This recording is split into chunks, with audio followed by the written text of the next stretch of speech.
So, I am one of those kinds of people that do not like to ask for anything.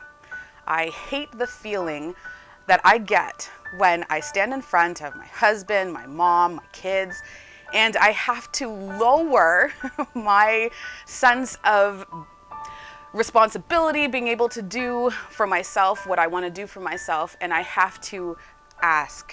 Mostly for help, but for anything. Oh, could you take out the garbage? Oh, can you help me with this project? Oh, can you please be quiet? Asking is a really difficult thing for me to do. And so that kind of equates to my relationship with God. I have a really hard time asking God for things. Part of it has a lot to do with my upbringing, my situation growing up. It didn't feel safe to ask people for anything. It felt that if I asked, that I would be rejected. If I asked, I would be humiliated. If I asked, I just wouldn't get what I wanted. And so growing up, I distanced myself from that. I kind of put on a facade and said, oh, okay, I don't need anyone. And then my 20s hit and I got myself in a lot of trouble, and I realized that I needed to ask for help.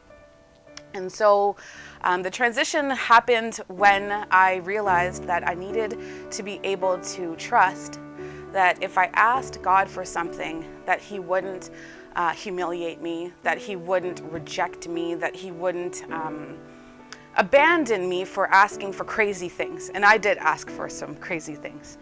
And so the verse in Hebrews chapter 4:16 that encourages us to come boldly to the throne of grace, where we can receive assistance from God because He's willing to give it. That's my paraphrase, but that's really what he's saying is if we ask God, if we go boldly to Him and ask for crazy things, and those crazy things can be healing.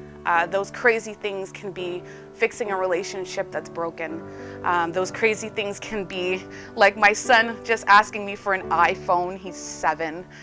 We can ask God for crazy things, and because He's so amazing and He's so great, He will not reject you. He will not humiliate you. He will not make you ashamed, but He will provide the best gifts for you. And they will come in time. They might not come right away. They might not come next week, but He has the best in store for you, and you can trust that because His word is eternal, and He is going to provide the most richest blessings if you let Him. Thank you for listening.